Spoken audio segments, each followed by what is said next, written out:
Je vis avec un démon. Écrit et conté par Rafadam. Extrait du journal de Naël. L'homme ne m'inspire pas confiance, mais c'est un peu tard pour faire marche arrière. Ses sourcils débordent de son visage, il a l'œil délavé et un châle verdâtre qui semble le renfermer. Il me tend 2 clés, pas même un trousseau pour les tenir ensemble. La première pour le portail, la deuxième pour ouvrir la porte. Le cabanon n'a pas de cadenas. C'est le dernier échange que j'ai avec le propriétaire de la maison que je m'apprête à louer. Du moins, c'est ce que je crois à ce stade de l'histoire. Sa voix gutturale me fait penser qu'il est d'une autre espèce. Une sorte de batracien humanoïde peut-être. Si vous devez savoir quelque chose sur moi, c'est que j'ai l'imagination à fleur de peau. Mon nom est Naël. J'ai 22 ans, je fais des études de lettres, j'écris des poèmes tous les jours depuis que j'ai 10 ans. Ce qui m'a poussé à louer cette sordide maison, eh bien le prix au rabais et le fait que ce soit isolé. En fait, le village de Fauteuil, où elle se trouve, est à l'abandon depuis 10 ans. La légende raconte qu'il y a eu une terrible tragédie. Une fille serait morte dans un incendie et le village n'aurait plus été le même après ça. Les habitants ont commencé à déménager les uns après les autres. Je n'ai pas trouvé grand-chose sur Internet à ce sujet. Je suppose que ça n'intéressait pas grand monde, ce fait divers. C'est donc dans un village en ruine et à l'abandon que je débarque avec ma vieille Peugeot rouge. Un cadeau de ma mère. À part une certaine Martine Béranger et moi-même, personne ne vit là. Ma seule voisine habite à la sortie de la ville, dans une maisonnette. Elle a 4 chats noirs, toujours postés devant son porche. La première fois que je l'ai vue, elle a dû croire à une hallucination. « Que faites-vous ici ?» m'a-t-elle dit. « Je suis le nouveau locataire de la maison verte. » Elle est restée perplexe, m'a souri, puis est rentrée sans rien dire. Mais je ne me suis pas découragé pour autant. Ça fait longtemps que je veux m'installer seul à la campagne. Les colocs, c'est fini pour moi. Et puis il faut dire que ces maisons abandonnées ont quelque chose de romantique. Les ruines m'ont toujours inspiré. Je fais un tour du village, puis je reviens devant mon nouveau chez-moi. La grille est entr'ouverte. Des touffes de mauvaises herbes rendent même l'ouverture compliquée. On va jardiner un peu, que je me dis. Et ce n'est pas pour me déplaire.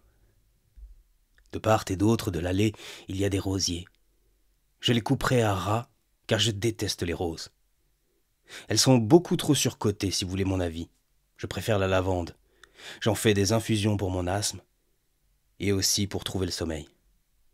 Au bout de l'allée, un escalier tordu. Entre les marches, il y a de la mousse et du lichen. Je regarde la véranda, et j'aperçois un rocking chair qui risquerait de s'écrouler sous mon propre poids. Sa peinture blanche et tout écaillé.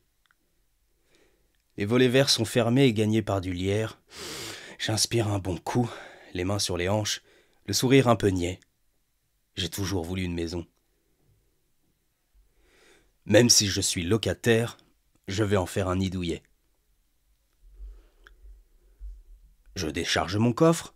Ma vie tient en 2 baluchons et un carton plein de livres. Depuis le Covid, on a tendance à travailler depuis la maison. Ça me fait penser qu'il faut que je fasse installer Internet. En attendant, j'irai au coffee shop de Masnou, une petite ville voisine. Me voilà devant l'entrée, j'insère la clé dans la porte. Je suis surpris que la serrure soit en si bon état. La porte tourne même facilement sur ses gonds et le soleil perce les ténèbres et la poussière en suspension. Ça sent un peu, mais rien de nauséabond. Je lève l'interrupteur sur ma droite et je suis saisi par le lustre imposant qui chapeaute le hall d'entrée. Un escalier en colimaçon dessert l'étage. Il est recouvert d'un tapis rouge en bon état. Sur la commode non loin, un candélabre surdimensionné et plein de cire. Le propriétaire a eu la gentillesse d'acheter des bougies. Je vois aussi des bûches près de la cheminée. Et comble de mon bonheur, il y a une bibliothèque avec de vieux livres. Je décroche le lierre et j'ouvre les volets en grand. J'ai envie de tout nettoyer avant la tombée de la nuit. Le frigo est un peu sale, mais il fonctionne. Il fait un bruit très bizarre d'ailleurs, comme une voix électronique et distordue. Peut-être l'espace essaye-t-il de communiquer avec nous.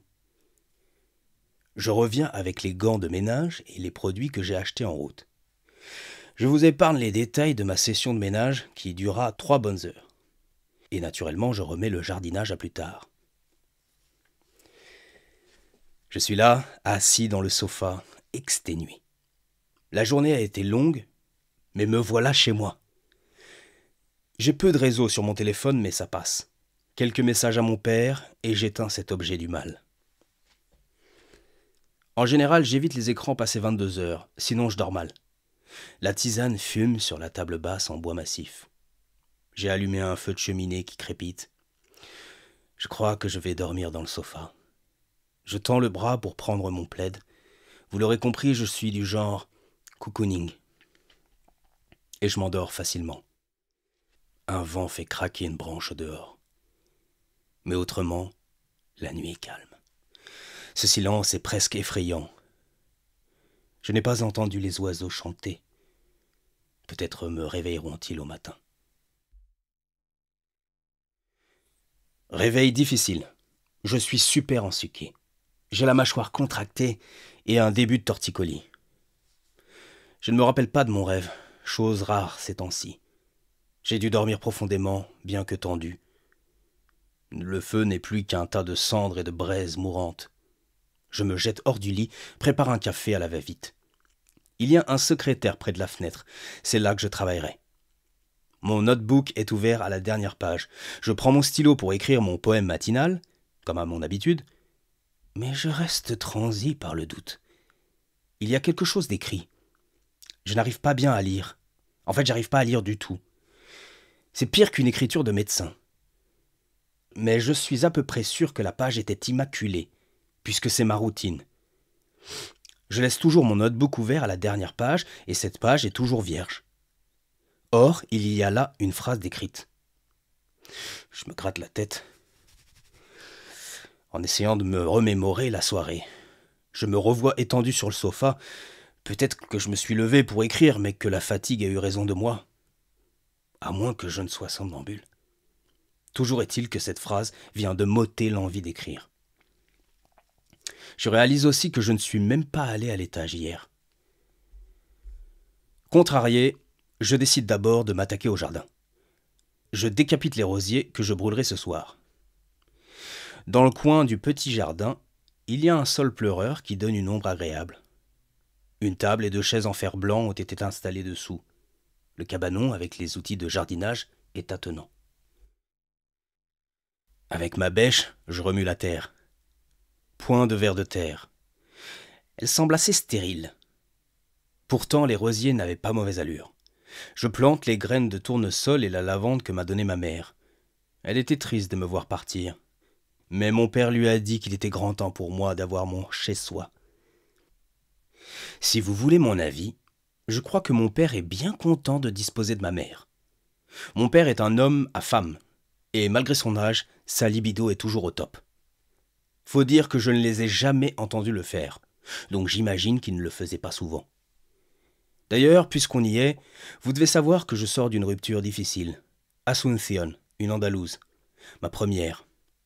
La poésie a été, une fois de plus, un refuge et un remède. Je repense à cette phrase gribouillée. Ah, peu importe, j'écrirai quelque chose au déjeuner. Je taille un peu le sol pleureur, et je passe un torchon humide sur la table et les chaises. Quand je serai installé, je compte bien organiser quelques barbecues mémorables. Mon ami Quentin m'a promis de passer dans la semaine. Il ramènera sa guitare, et j'essaierai de poser mon texte sur ses accords. On se connaît depuis la maternelle, imaginez. Malgré mon cœur brisé, je sens une certaine paix intérieure. Cet endroit est bizarre, je vous l'accorde. Quand vous regardez par-delà la grille, vous ne voyez que des fenêtres brisées et des toits recouverts de mousse. Mais l'homme a besoin d'une maison, et je venais de trouver la mienne. J'étais empli d'espoir. S'occuper d'une maison, c'est gratifiant. Fatigant certes, mais gratifiant. C'est comme ça que je le vois, du moins. Midi sonne, et je vais chercher mon calepin. Je tourne la page.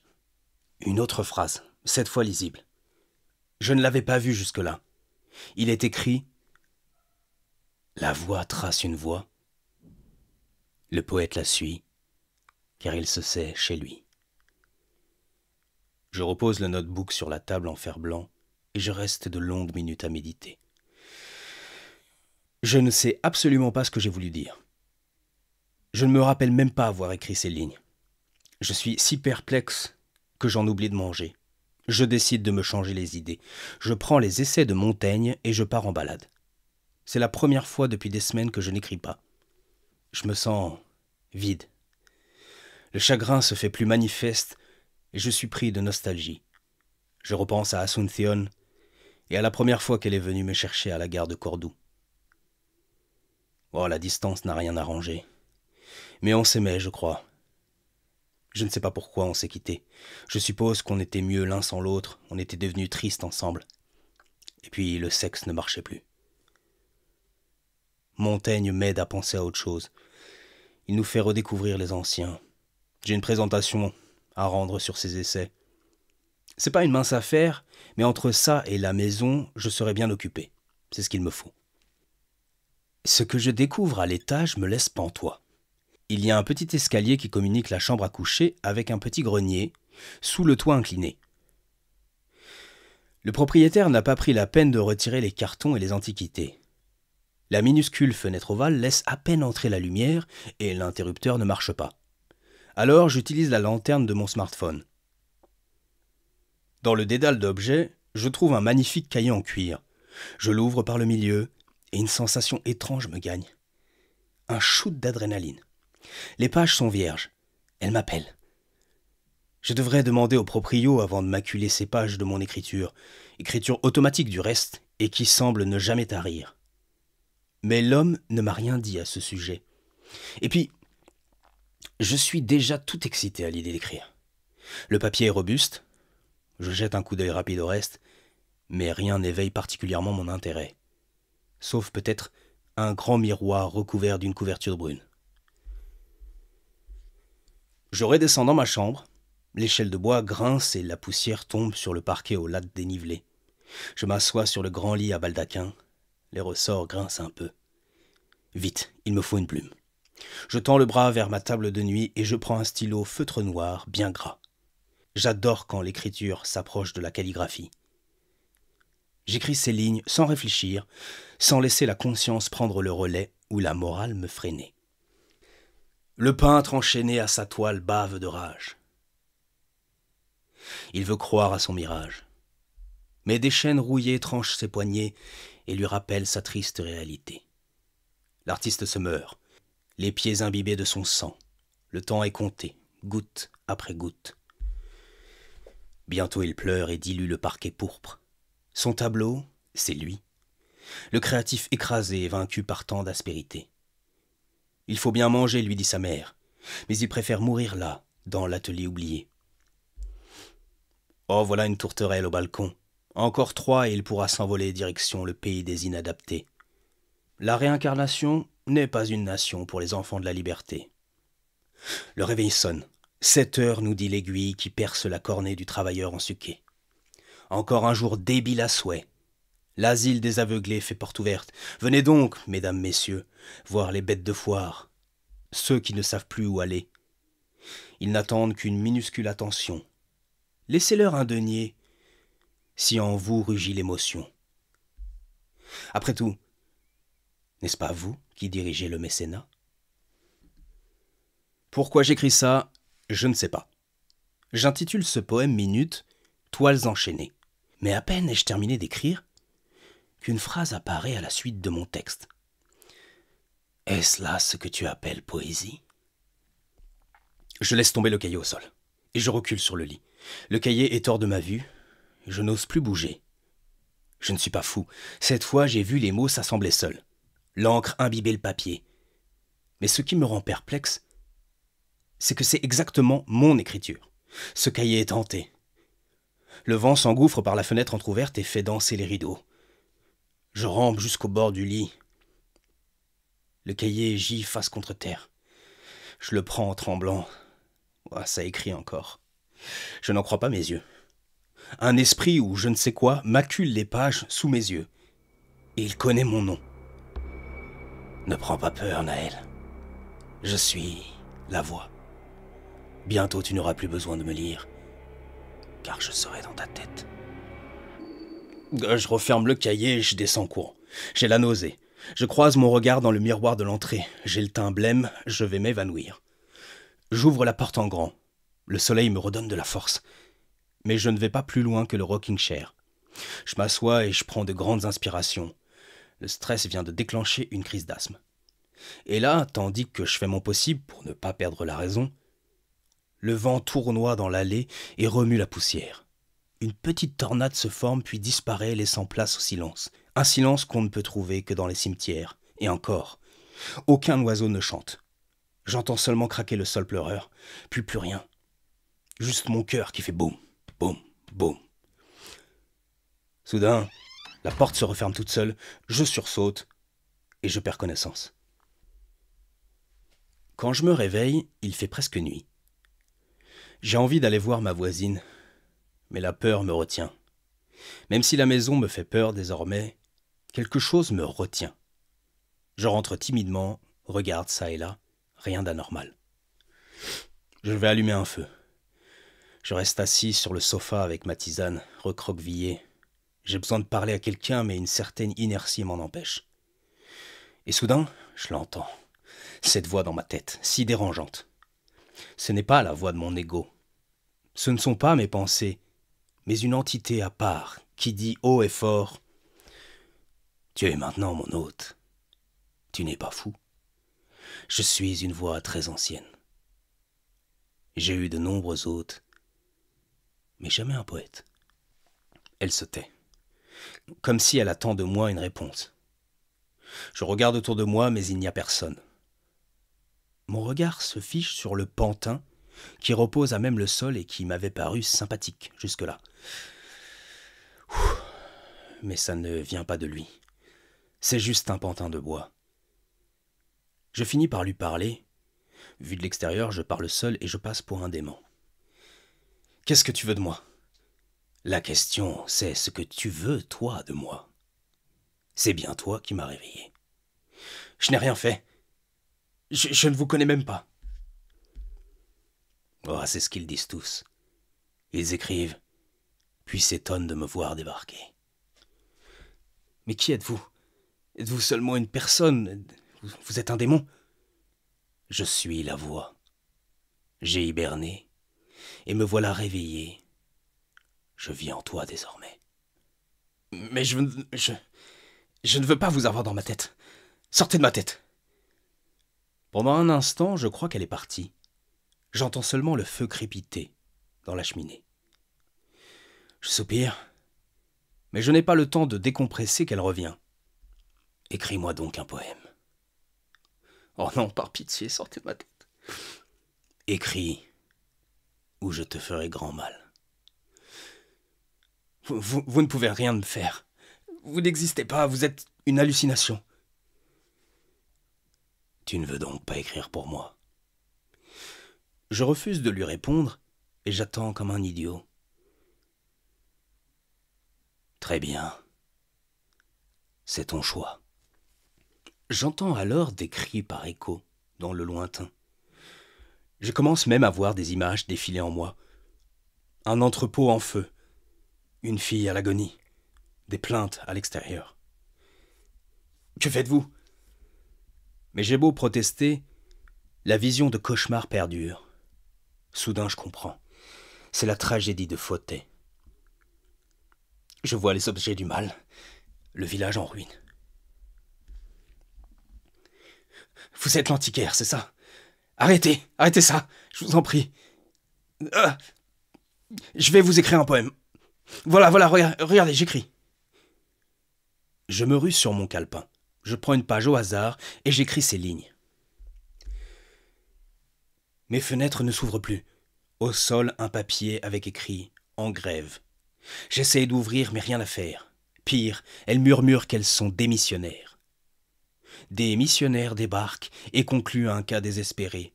Bon Dieu, c'est moi le cas désespéré que je me dis. Mais les voilà partis par un trou de souris. J'y jette un œil et je comprends que mes désirs n'existent plus. Par la lunette de bois, la souris rit à en perdre sa moustache. Mon bonheur est grotesque et n'intéresse plus personne. Alors je hurle. Mais ma bouche n'émet que des copeaux de neige. Bientôt j'ai les pieds gelés et je me fige. Les fenêtres s'ouvrent en grand et un courant d'air m'apporte la nouvelle d'un monde en grève. Oui, les fenêtres ne s'ouvrent plus. Plus quand on en a besoin. Peu à peu, les cris s'éloignent et l'image de fauteuil en feu s'estompe. Je finis par m'entendre en train de penser. Mais je sens la voix dans l'arrière de ma tête, comme si quelqu'un regardait par-dessus mon épaule. J'écris la dernière ligne et je repose le stylo. La voix ricane. J'ai parfois du mal à savoir si c'est une voix de femme ou d'homme. Puis elle dit « C'est ce que tu appelles de la poésie. Oh, je déteste les poètes. Ils se font passer pour des illuminés, mais ils écrivent n'importe quoi. N'es-tu pas d'accord? Non, c'est de la poésie. Vous n'y comprenez rien. Mais pourquoi m'avoir demandé un poème dans ce cas? J'avais besoin de savoir, de voir comment on écrit un poème. Me voilà sachant et déçu. Oh, je suis terriblement déçu. Allez vous coucher à présent. Moi, je n'ai pas du tout sommeil. Je vais partir sur le champ.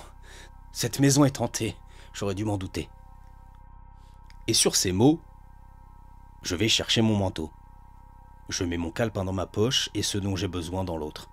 Mon smartphone n'a pas de réseau. Tant pis, je vais rouler et j'appellerai mon père après. Je sors sans problème. La voix ne tente pas de me retenir. Au volant, j'allume les phares et je roule dans la nuit 15 minutes sans interruption. C'est au moment où je commence à me ressaisir qu'elle me harcèle à nouveau. Je suis en toi, Naël.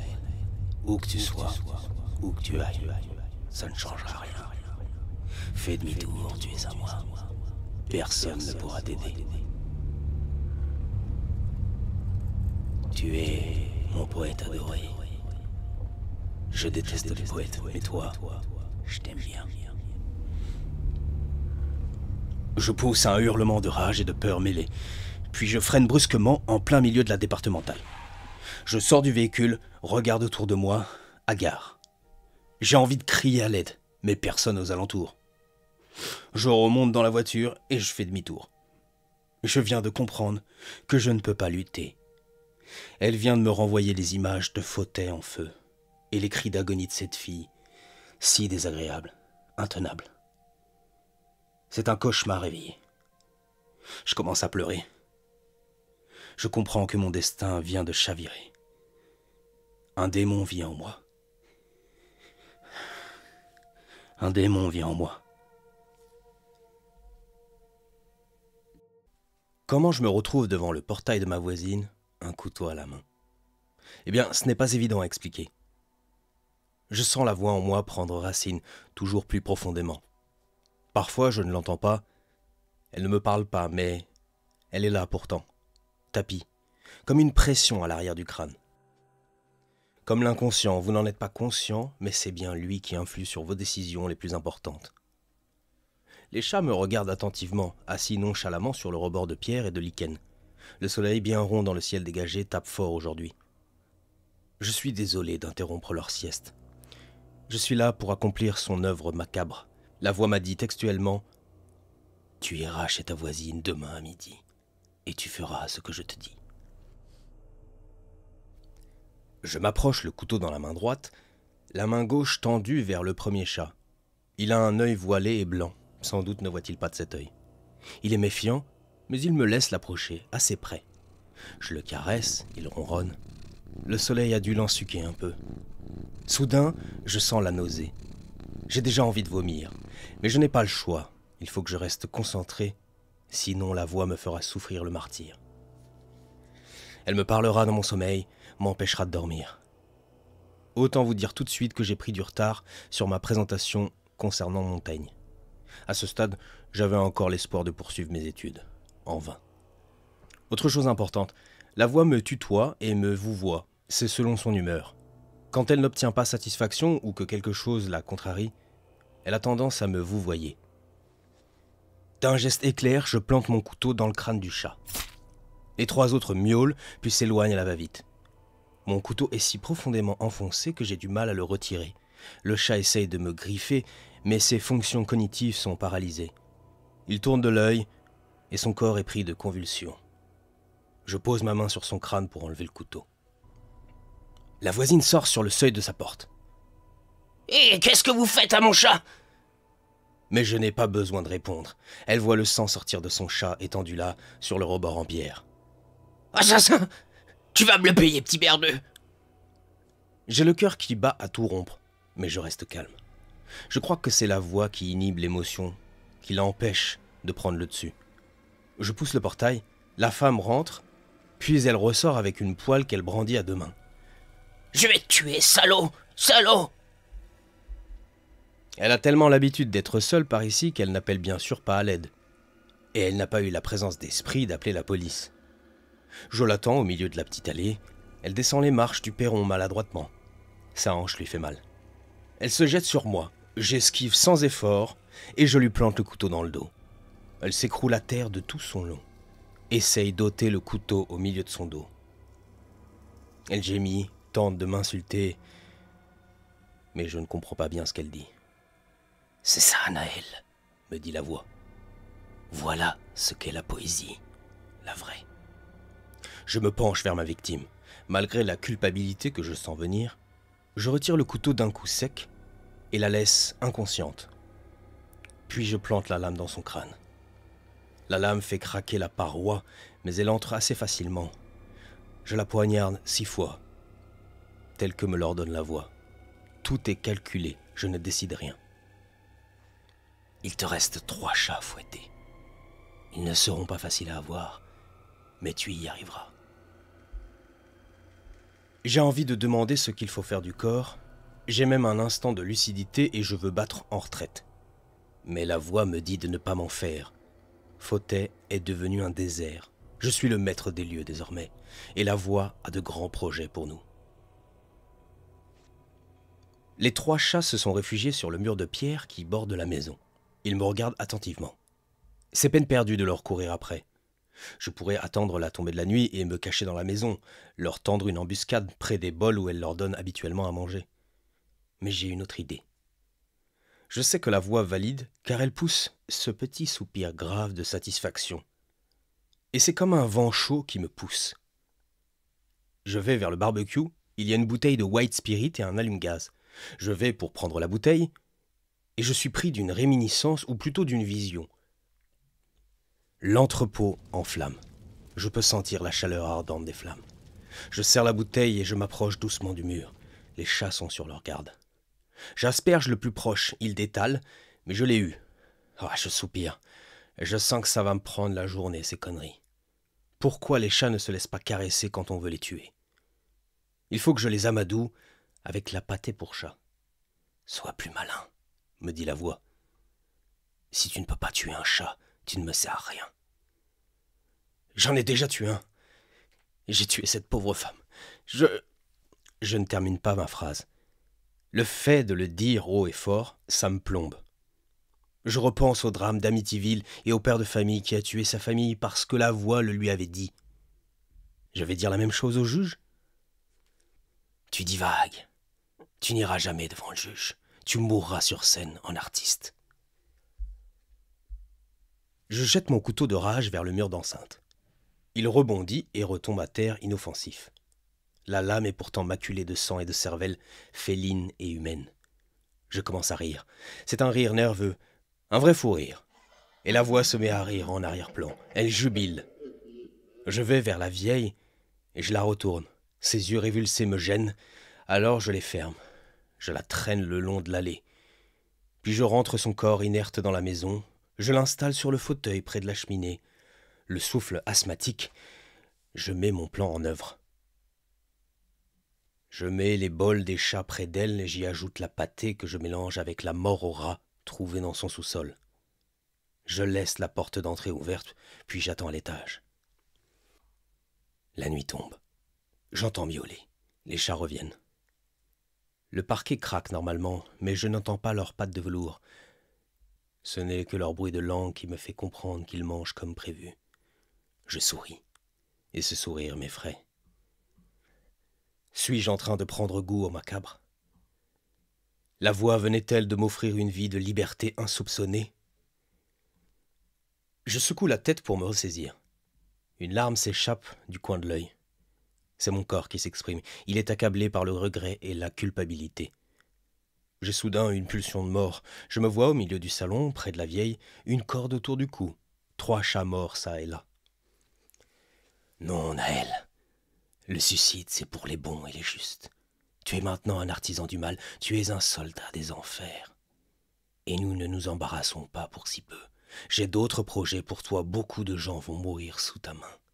Je vais t'offrir une arme digne d'un poète, une dague en forme de plume. Tu écriras tes plus beaux poèmes dans la chair humaine. Plus tôt tu te débarrasseras de ta conscience, mieux tu te sentiras. Oh, ces sombres paroles me hantent encore. Je les connais par cœur, et je les ai mises par écrit de peur de les oublier. Je ne sais plus où j'en suis de ma vie. Je sais juste que tout ça n'est pas un cauchemar. J'ai bien tué ma voisine et ses chats. Au matin, je me réveille et je descends ces escaliers. Le petit jour perce par les fenêtres sales. Je reste un long moment à les observer, elle dans son fauteuil comme endormie, et ses 3 chats morts à ses pieds. Le 4e est toujours dehors. J'ai envie de le ramener à l'intérieur comme pour compléter le tableau. Tu vois, la beauté n'est pas le monopole des anges et de la lumière. C'est nous qui l'avons inventée. Elle est plus vieille que Satan, notre Seigneur. Et voilà que tu viens de lui rendre hommage d'une manière superbe. C'est vrai que, vu comme ça, il y a de la poésie dans cette scène morbide. Qu'est-ce que je vais devenir? Qu'est-ce que je vais devenir? Dis-je soudain d'une voix blanche. J'ai plusieurs morts sur la conscience. J'adore les chats et je pourrais jamais me pardonner d'avoir tué cette femme. Pourquoi même l'avoir tuée? Tu poses trop de questions. Cesse de penser et tu atteindras l'éveil, a dit un jour un homme de lumière. S'il y a un point commun entre eux et nous, c'est bien le non mental. Nous ne nous embarrassons pas du passé, de la culpabilité ou des ruminations. Nous sommes, tout simplement. Tu es un être de ténèbres, Naël. Non, non, non, non, non, je suis un jeune homme plein d'avenir. Je suis quelqu'un de bien. Oublie donc le bien et le mal. Tous deux sont mêlés l'un dans l'autre. Tu es un ange, si tu veux. Oui, c'est ça, je suis un ange incarné. Mais ne sais-tu pas que les plus prolifiques serviteurs de Satan sont des anges déchus? Je reste sans voix. Qu'est-ce qu'elle voulait dire? Je savais ce qu'est un ange déchu, mais je ne croyais pas à tout ça. Ça, c'était bon pour les dissertes et les bancs de la fac, mais pas dans la vraie vie. Tu as bien œuvré aujourd'hui. Je suis implacable, mais je sais aussi prendre soin de mes artisans. L'enfer est aussi empli d'amour, Naël. Satan aime ses fils autant que Dieu aime les siens. Tu comprendras bientôt. Je me suis assis à même le sol et j'ai pleuré toutes les larmes de mon corps. Mon corps savait que je venais de franchir la ligne rouge. Il n'y a plus de retour en arrière. Je suis un assassin. Mais je pouvais encore me rendre aux autorités, ou m'ôter la vie avec une corde bien robuste. Pourtant, je n'en fais rien. Je m'allonge à même le parquet et je dors profondément, comme un bébé. C'est la voix qui me réveille en pleine nuit. Enterre les corps dans le jardin. Tu trouveras des outils dans ton cabanon. Je me réveille les membres engourdis et le corps lourd. Je sens que j'ai un peu de fièvre. Je pose une main sur mon front, je suis en sueur. Et je sens que mes yeux brûlent. Une brûlure persistante mais soutenable. Je vais d'abord dans la salle de bain de Feu, ma voisine, la lampe dénudée au plafond grésille. Ça sent pas bon les canalisations. Et dans le miroir sale en face de moi, je vois un jeune homme. Je ne me reconnais pas tout de suite. Je suis comme désidentifié à celui que je vois. Je m'approche du miroir, et il est clair que le blanc de mes yeux prend une tournure brune. J'ai la peau un peu verdâtre, et mes pupilles sont étrangement dilatées. Elles ont presque une forme ovale. Que m'arrive-t-il? Rien d'anormal. Ton corps se fait à ta nouvelle vie. Tu perdras bientôt quelques dents, remplacées par des canines, plus robustes. Je regarde le dos de ma main. Il y a quelque chose qui pousse sous mes ongles. Je pose mon index gauche sur l'ongle du majeur droit. Il n'adhère plus à la chair. Je le pousse doucement sans ressentir de douleur. Une croûte mi-dure et visqueuse apparaît. Je fais de même avec le reste de mes ongles. Ce sont des griffes. Il faut que tu les limes de temps à autre, ou que tu portes des gants. Les gens s'écarteront sur ton chemin. Tu vivras une vie de solitude, mais tu vivras libre. Je déglutis. Bizarrement, me défaire de mon corps d'avant, ne me dégoûte pas tant que ça. Ça me fait penser à ces gens qui vivent une expérience de mort imminente et qui racontent qu'ils abandonnent leur corps sans regret, comme si c'était un simple habit sans importance. Je sens mes os et mes organes changer, je les sens grossir, plus robustes sans doute. J'ai un goût de sang dans la bouche à cause de mes gencives. Je mets un doigt dans ma bouche et je sens une dent bouger. Mais je m'arrête, j'ai la nausée.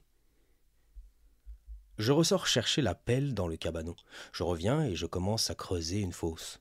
La lune est presque pleine dans le ciel, il y a des nuages. Les étoiles ne scintillent pas comme d'habitude. À Fauteuil, les couchers de soleil vous font penser que le ciel prend feu. Et les nuits sont magnifiques, du moins pour les amateurs d'astronomie.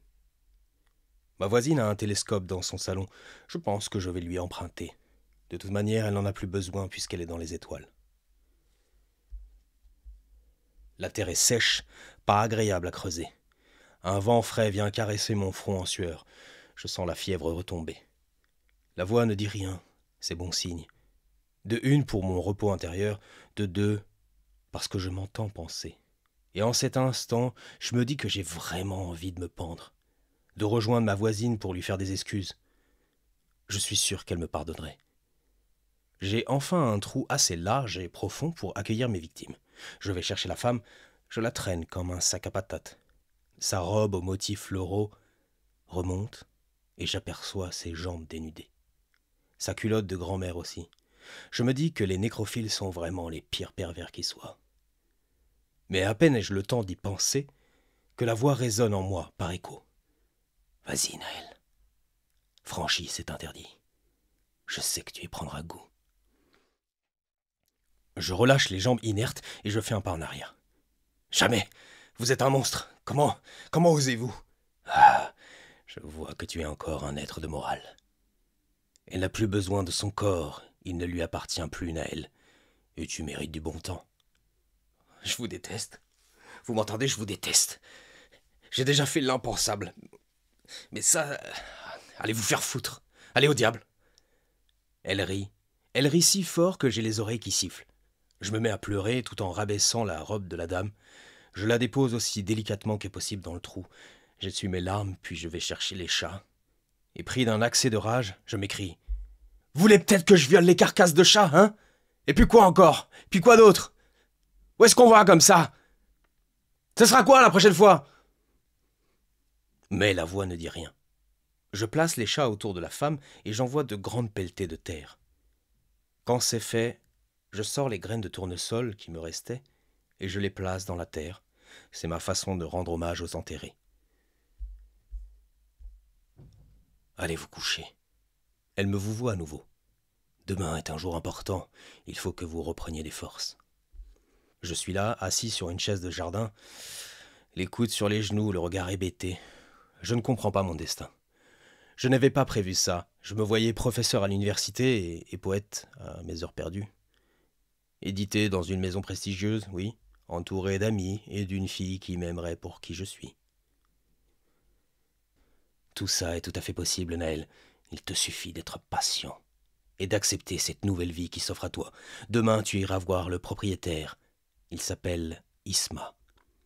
Il sera ton mentor et toi son apprenti. Il a besoin de ton aide. Oublie ta mère et ton père. Oublie cette fausse identité que tu crois être, Naël.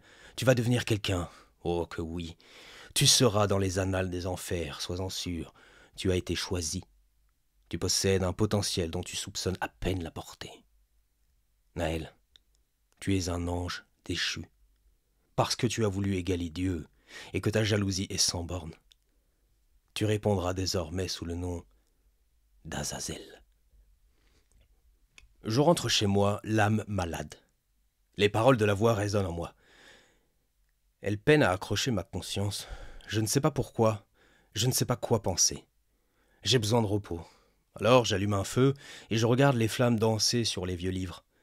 Il y en a un qui attire mon attention. Je me lève et l'extrais. On ne distingue plus le titre. Je l'ouvre au hasard et je lis ces mots.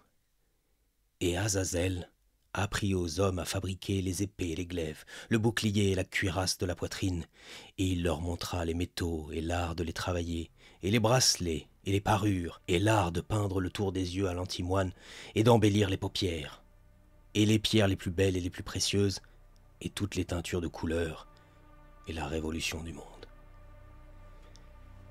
Ce n'est évidemment pas un hasard. J'ouvre une autre page et je lis des choses qui m'épouvantent. L'ange Raphaël viendra enchaîner Azazel pour le jeter au fond des ténèbres, pour avoir corrompu les hommes. Pour moi, tout ça, c'est des fables, des contes pour faire peur aux gens. Mais je réponds désormais sous le nom d'Azazel, et j'ai peur que mon destin soit écrit. J'ai toujours eu peur de ne plus être aux commandes. Et le moins que je puisse dire, c'est qu'on était plusieurs dans ma tête. Quel est ton nom ? Tu dois bien avoir un nom. La voix ne dit rien. Elle soupire enfin. Tu connais mon nom. Un frisson me parcourt l'échine. Je repose le livre, fébrile. Asmodée. Tu es le prince des enfers, Asmodée. La voix ne répond rien, mais son silence veut dire oui. J'entrevois une porte en moi, au centre de ma poitrine. Derrière cette porte, tout brûle. C'est de là que vient la voix. Je suis comme un portail entre l'inframonde et la terre ferme. Je sens soudain une poussée dans mon dos. Ma peau s'étire, puis j'hurle de douleur en essayant d'apposer une main sur la source de mes souffrances. 2 bosses pointues se forment. Puis la chair s'ouvre. Du sang coule dans mon dos et inonde le parquet. La douleur est si grande que j'en ai la gorge nouée. Je cours vers la salle de bain, je relève l'interrupteur et je me mets de profil devant le miroir. Les 2 protubérances sont des ailes noires et infâmes. Elles se déplient. Mais je n'ai pas le temps d'en voir plus qu'un trou béant s'ouvre sous mes pieds. Je tombe dans le vide. Mes ailes battent l'air suffocant et plein de soufre. Il y a une lumière au loin, comme un soleil en éruption. Oh mon Dieu, ce sont les enfers. Oh mon Dieu, sauvez-moi. Quand je reviens à moi, je suis allongé au milieu de l'église. Le sol est froid, poussiéreux et jonché de feuilles mortes ou de canettes de bière. Je ne sais pas si j'ai rêvé, mais le rêve est encore bien réel en moi. Asmodée était là, assis sur une roche, dans la pénombre. De ses orbites jaillissaient des flammes et son sourire me fit penser à une série de couteaux alignés. Il m'a donné mes instructions. Photée est désormais mon territoire, et quiconque s'y aventure devra périr par ta lame. Je me mets sur mon séant. Je pose une main sur ma tête, j'ai un mal de crâne ignoble. Mais je me ressaisis à la vue d'un homme près de la porte en bois délabrée. C'est le propriétaire qui me loue la maison, un certain Isma. Il lance un objet vers moi, je mets les mains en avant pour le saisir, mais l'objet reste en suspension. L'homme s'éloigne et disparaît dans une bourrasque de vent. Je regarde à nouveau l'objet, c'est une dague dans un fourreau d'argent. Elle a la forme d'une longue plume. Je la saisis et je constate qu'il y a des inscriptions gravées dessus. Je me relève et sors pour mieux lire à la lumière du jour. Ce sont mes poèmes qui ont été gravés là. Ou plutôt des brides de poèmes. Je regarde autour de moi, hagard. Mais il n'y a personne. Je reste un bon moment assis sur le parvis de l'église. Le vent balaie le terrain de boule. Ce devait être un village fort sympathique, jadis. Vient un moment où j'entends une voiture au loin. Elle semble arriver vite. Le son se rapproche, puis je vois débouler 4 jeunes à bord d'une Seat Ibiza rouge. Ils passent du reggaeton à fond. La voiture dérape sur la place et fait une série de tours. Le conducteur fait crisser les pneus. Il se gare en plein milieu de la place. L'un d'eux sort et va uriner devant chez ma voisine. Il crache à l'intérieur et lance « Hey, la vieille peau! Tu m'en veux pas si je pisse chez toi ?» Mais feu ma voisine ne répond pas. Elle doit se retourner dans sa tombe. Il remonte sa braguette, rote fort et reprend sa bière posée à même le muret. De toute évidence, ils sont ivres. Le gars va pour remonter dans la voiture quand il me voit. « Y a un type !» Les autres sortent pour voir, comme si c'était là une chose exotique. « Qu'est-ce que tu fous là ?» me lance l'un d'eux. Mais je ne réponds rien. Je médite l'injonction d'Asmodée. « Eh, on t'a parlé, fils de pute !» Je reste stoïque. Je ne suis pas tellement pressé d'accomplir mon devoir, vous comprenez ? L'un d'eux s'approche, je le regarde marcher sur le gravier. Il s'arrête à un bon mètre de moi. « Eh, t'es sourd, l'ami ? Qu'est-ce que tu fous ici ?» Mais il semble moins disposé à m'emmerder soudain. Sans doute a-t-il vu mon teint verdâtre et mes yeux sombres, sans parler de la dague en argent. Je me lève, il a un mouvement de recul, mais il me dévisage, il veut faire le dur, surtout devant ses potes qui l'observent. Je me rapproche jusqu'à marcher sur ses pieds. Il veut me repousser, mais je dégaine la lame et l'éventre d'un geste précis et imparable. Je ne sais pas comment je fais. C'est comme si le geste m'était familier. La lame ressort dans son dos, il a les yeux écarquillés, la voix coupée. Son corps se détend et il tombe en avant lentement. Je retire la lame et m'écarte. Son cadavre retombe lourdement. Il y a un silence, puis c'est la panique. Les autres courent vers la voiture. Je sens une poussée dans mon dos. Ce sont mes ailes qui viennent de sortir. Je pousse un hurlement de rage et de douleur entremêlés. Me voilà dans les airs. Je retombe lourdement sur le toit de la voiture qui plie sous la pression. Le conducteur n'a pas le temps de démarrer que je plante la dague dans sa tempe. Les deux autres assis à l'arrière ressortent et partent chacun dans une direction. Je retire la lame et je lance ma plume d'argent sur le plus proche. Elle le transperce au niveau du dos. Je vole jusqu'à lui, reprends mon instrument de mort et j'envoie la lame vers l'autre. Il la reçoit dans la jambe. Il hurle et tente de fuir, mais sa jambe l'empêche de courir.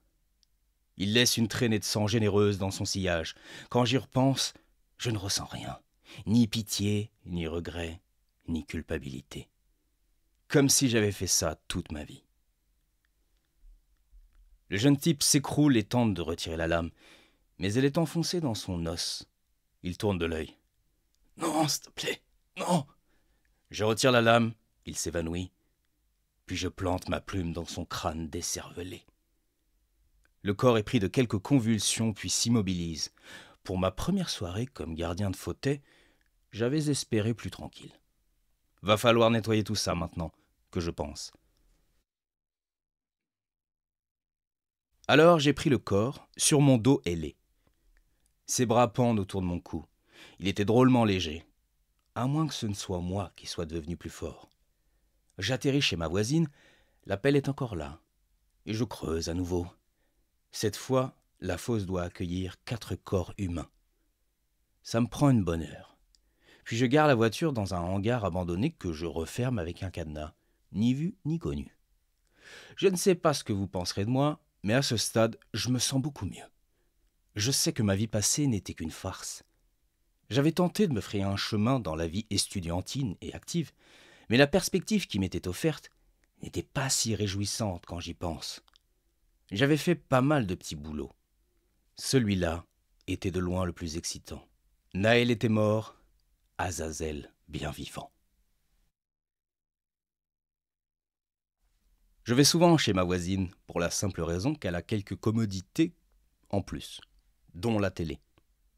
C'est au journal de 20 heures qu'ils ont commencé à parler des disparitions. Des 4 jeunes en Seat rouge, mais pas que. Il n'y avait pas grand monde qui passait. Oh, mais il y avait bien un fan d'urbex, un randonneur, un vagabond ou un cycliste de temps à autre. Dans le jardin de la voisine, il n'y avait plus trop de place. Donc j'ai commencé à les enterrer dans mon jardin, puis j'ai fini par les enterrer où j'ai pu. Une rumeur commence à circuler sur Fauteuil. Village abandonné, hanté. l'église serait habitée par un démon. Il y a de moins en moins de touristes, au point que je passe des semaines entières sans tuer. Ce n'est que des mois plus tard qu'une patrouille de police a débarqué. Ils étaient 2. Ce qui est plus emmerdant quand vous faites disparaître un flic, c'est que ses copains sont très vite au courant. Ils connaissent les itinéraires des uns et des autres, donc je savais que d'autres rappliqueraient dans la foulée. Je suis donc là, assis devant l'église, comme à mon habitude, et la policière me dit « Bonjour monsieur, contrôle d'identité s'il vous plaît. »« Monsieur ?» Je ne réponds rien, et je la laisse s'approcher. « Monsieur, qu'est-ce que vous avez là ?»« Une dague. » Posez la dague ici. » Elle pose sa main sur son arme de service. « Oh, c'est impossible. »« Monsieur, si vous n'obtempérez pas, Je ne lui laisse pas le temps de dégainer et de finir sa phrase. Je suis bien trop rapide. Ma lame est profondément plantée dans sa gorge.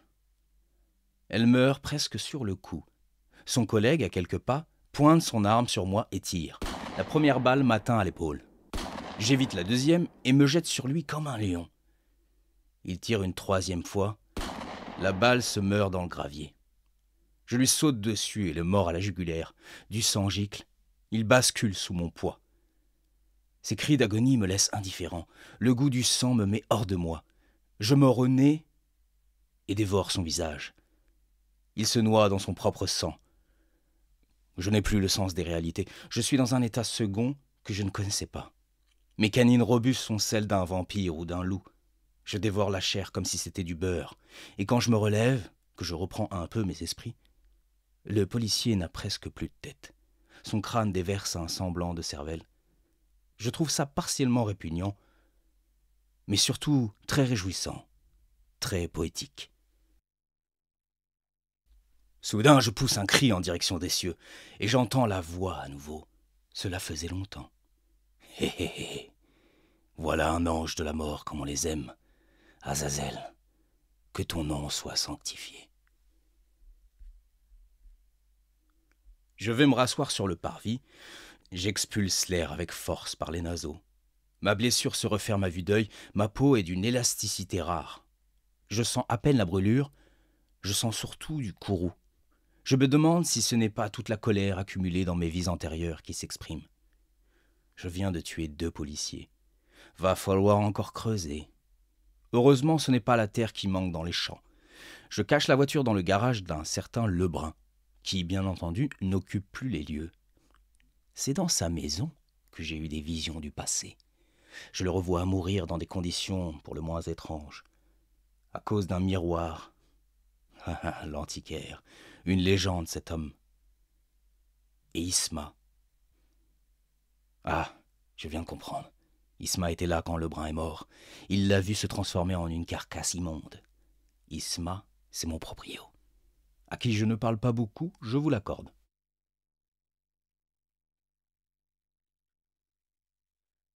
Deux semaines plus tard, je suis assis au bar de la Grand Place de Masnou, le village voisin de Fauteuil. Je porte une casquette qui ne laisse pas bien voir mon visage et des gants pour cacher mes griffes immondes. Je ne m'y fais toujours pas. Je commande une bière au serveur. Heureusement, ma voix est restée sensiblement la même, juste un peu plus rocailleuse. Il me rapporte une pinte bien fraîche que je déguste. Ce n'est pas parce que je suis devenu un démon ou un ange de la mort que je n'ai pas le droit à une bonne bière de temps à autre. J'en ai besoin. Et nous autres créatures des enfers, nous aimons aussi les breuvages terrestres. Le vin rouge est assurément la boisson favorite d'Asmodée, par exemple. Il a des amphores romaines encore intactes et du vin d'époque, imaginez. Ce doit être du vinaigre depuis. Mais je me suis bien gardé de le lui dire. À la télé, installé dans un coin de la pièce, il parle des disparitions qui sévissent dans la région. J'ai un sourire en coin, et je me surprends à jubiler dans mon fort intérieur. Un vieillard s'emporte au comptoir. « Il faut qu'on fasse quelque chose. La police est dépassée. Si vous voulez mon avis, c'est au village de Fauteuil qu'il faut aller. On raconte qu'un démon a élu domicile dans l'église. Oh, si j'avais encore mes 20 ans, je prendrais 3 ou 4 compagnons d'armes et j'irais lui faire la peau. » Personne ne dit rien. Il y a un silence gêné. Le vieillard n'avait pas tort. mais les autres paraissaient superstitieux. « Albert a raison, dit une femme. Vous autres, vous ne faites que boire et commenter toute la journée. Mais ma foi, si vous êtes des hommes, des vrais, vous allez déloger le démon et reprendre Fautet. Certains d'entre vous étaient là quand la petite est morte dans l'incendie. » Un homme qui répond au nom d'Octave se garde de répondre. Mais il paraît plongé dans une méditation abyssale. Je peux sentir son désarroi. C'était un habitant de Fautet. Mieux vaut pas qu'il y retourne, sinon je serais dans l'obligation de l'égorger comme un porc. C'est devenu la routine pour moi. Un de plus, ça change rien. Tout a basculé en moi le jour où j'ai tué ma voisine et ses chats. Ce jour funeste me hante encore.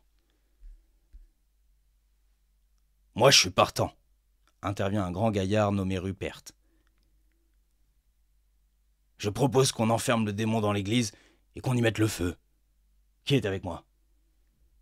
Je regarde les uns et les autres, le cœur haletant. Mais personne ne semble emballé. Alors je lève la main et je dis « Moi, j'irai avec toi. » L'homme sourit et me pointe du doigt. « Voilà un homme, un vrai. Qui d'autre ?» Mon intervention semble faire son effet puisque des mains se lèvent. Bientôt, on organise la descente et mon exécution. « Comment tu t'appelles, jeune homme ?» me dit Rupert, après qu'on ait fixé le jour de ma mort. « Azazel. »« Ah, quel drôle de nom. C'est biblique ?»« Oui. »« Et qu'est-ce que t'as, la peau? T'es un peu vert. » Ma mère dit que j'ai mangé trop de haricots étant jeune. Mais le médecin m'a expliqué que c'est une maladie génétique très rare. Au Moyen-Âge, ils ont recensé les premiers cas. 2 enfants verts de Woolpit qui battaient la campagne. Oh, faut juste l'accepter. Y a pas de traitement. Bah moi, je crois que c'est pas tellement ton problème, mais plutôt celui des autres. Celui qui te fait chier pour ta couleur de peau est un con. Voilà ce que je pense. Je lève mon verre pour trinquer avec lui. Dommage que je dois tuer ce gaillard sympathique. Mais les règles sont les règles. Du moins, c'est ce que je pense à ce moment-là. Le lendemain au matin, une puissante lumière m'a sorti du lit. Ou plutôt de mon sommeil, car je dors parfois suspendu au plafond comme une chauve-souris. Je m'enveloppe dans mes ailes robustes, ça me fait comme un cocon. La lumière divine donc traverse la peau épaisse de mes ailes et me réveille. Je plisse les yeux et je suis bouche bée devant ce que je crois être un ange. « Je suis l'archange Raphaël », me dit l'être de lumière. Ouais, je le crois sur parole et je commence à trembler de peur. Mon bourreau est enfin là. Jésus, le Fils de Dieu, m'envoie te porter un message. Laisse-toi exécuter par le feu et tu regagneras le paradis. Laisse les hommes venger leurs frères. Meurs comme Jésus sur la croix. Telle est la volonté de Dieu. Et sans que je puisse protester ou lui proposer une tasse de thé, il disparaît dans la lumière du jour. Raphaël ne me tue pas, mais c'est tout comme, vu son commandement. Ce jour-là, je reste de longues heures à méditer, et je finis par divaguer. Je me demande même pourquoi un démon comme moi peut mourir par les flammes. Je veux dire, Asmodée ne paraît pas affecté par elle, alors pourquoi moi? Cette question me préoccupe, je reste dans l'indécision jusqu'au jour J. Les villageois débarquent pour me déloger et me brûler. J'ai réparé la porte en bois pour leur faciliter la tâche, et je les attends les ailes déployées sur l'autel au fond de l'église. Ils approchent avec des torches, la nuit tombe lentement. « Arrière, démon !» crie Rupert, sans doute déçu que je ne sois pas à ses côtés. Mais il me reconnaît. « Azazel ! Oh, c'est toi ! Je savais que ce nom ne m'évoquait rien de bon. » Sur ces mots, il jette de l'essence et des substances inflammables. Je reste stoïque. Une vieille lance la première torche au sol. Les flammes suivent le tracé et brûlent le bois du mobilier. Ils font tous de même et ressortent précipitamment. Je les entends refermer les lourdes portes de bois et les condamner. Je regarde au ciel. J'attends l'intervention de Jésus ou d'Asmodée. Qu'ils viennent voir leur fils. Je veux un signe. Mais à part un vitrail qui éclate sous la chaleur infernale, rien. Pas de signe. La chaleur et l'air suffocant ne me dérangent pas trop. Mais bientôt je sens les flammes me lécher les griffes et les doigts de pied. Je me souviens avoir parlé seul, j'étais très en colère. Donc un démon peut périr par le feu. Première nouvelle. J'aurais aimé avoir cette information plus tôt. Et puis, c'est quand tu veux, Asmodée, ô protecteur de ses fils. C'était bien beau ton discours. Mais où es-tu quand on a besoin de toi? Et toi, le crucifié, tu peux pas te déplacer? Faut que tu m'envoies l'autre illuminé. Je bats des ailes et je gagne les hauteurs de l'église. J'avais prévu mon coup. Il y a une ouverture qui donne sur le clocher, et je peux m'envoler pour rejoindre le ciel ardent. Mais je suis triste. Je repense à mon ex et à ma vie d'avant. La vie terrestre, la bonne vieille routine. Vivre en démon, c'est vivre en solitaire. C'est aussi une tâche ingrate. Oh, je crois que je vais me mettre à mon compte. Fini les exécutions à Fauteuil. Asmodée peut bien se débrouiller seul, je démissionne. Quant aux hippies du ciel, qu'ils aillent aussi se faire voir. Je ne vais pas me laisser cuire pour 3 alcoolos, aussi charmants soient les habitants de Masnou. Non, je crois que je vais plutôt changer d'air. La Crète, ou une île paisible où personne ne m'emmerderait. Je pousse la lourde trappe en bois. Le clocher est là. J'ai envie de le faire sonner comme pour annoncer ma retraite, mais les sirènes de police me perturbent. Je vois 3 voitures de police arriver. Les pompiers ne tarderont pas. Mais c'est fini. Azazel ne tuera plus personne. Ça m'arrange, parce que entre les villageois et tout le monde qui va rappliquer, il y a bien une 30aine de personnes. Le lendemain, ce sont les oiseaux qui me réveillent. J'ai dormi dans la forêt attenante, accroché à une branche. Tout le monde me croit mort dans la région, tant mieux. J'ai envie de revoir ma mère, alors je retourne à la ville. Le trajet se passe sans embûche, et me voilà sur le paillasson en forme de papillon. J'ai toujours détesté ce paillasson, mais passons. Je sonne, et là, Asmodée m'ouvre. Il a sa forme humaine et présentable. Il me prend au col et me jette à l'intérieur. Ma mère gît au sol, éventrée. Mon père est assis à la table, les orbites vides, la mâchoire disloquée. Je n'ai pas les mots. Asmodée est en colère. Je sens son aura infâme sur moi. Elle m'écrase. Je n'ose pas le regarder. Je suis comme un chiot qui a fait une bêtise. J'ai de la haine en moi pourtant. Mes parents ne méritaient pas ça. J'espère qu'ils sont morts rapidement. J'ai envie de l'insulter, peut-être même de lui planter ma lame d'argent. De lui reprocher aussi de ne pas avoir protégé son fidèle Azazel. Le paradis a désormais porte close pour moi. Je suis au pied du mur. Mais il ne dit rien. Il ne me rappelle pas spécialement ma mission, il ne me fait pas de reproches. Il me tend simplement un papyrus. Je le prends et le déplie. Je suis toujours au sol. Il y a là tous les noms et adresses de ceux qui sont passés par Fauteuil la nuit dernière. Une 30aine de personnes, comme j'ai dit. « Tu peux encore accomplir ta mission, dit-il enfin. Mais tu n'as plus le droit à l'erreur. Je tuerai tous ceux qui te sont chers. Je t'obligerai à voir leur mort et je t'enverrai brûler pendant un siècle, chez Satan, si tu échoues. » Et sur ces mots funestes, il disparaît dans un mélange de fumée, de soufre et de flammes. Moi, je reste comme un idiot avec ma liste dans la main et mes parents atrocement assassinés. Je vais pour écrire ce que vous venez de lire. J'écris tout le jour et une partie de la nuit. J'ai pris une décision. Ma décision. Et même Asmodée n'y pourra rien. Je vais rejoindre le paradis. Ma plume d'argent est là, prête à l'emploi. J'écris mon nom en haut de la liste. Azazel. Le sourire en coin. Je vais reposer ma plume d'encre et saisir ma plume de sang. Si un jour un démon vous propose un marché, refusez, quoi qu'il en coûte. Conseil d'amis. Que Dieu vous bénisse. Azazel.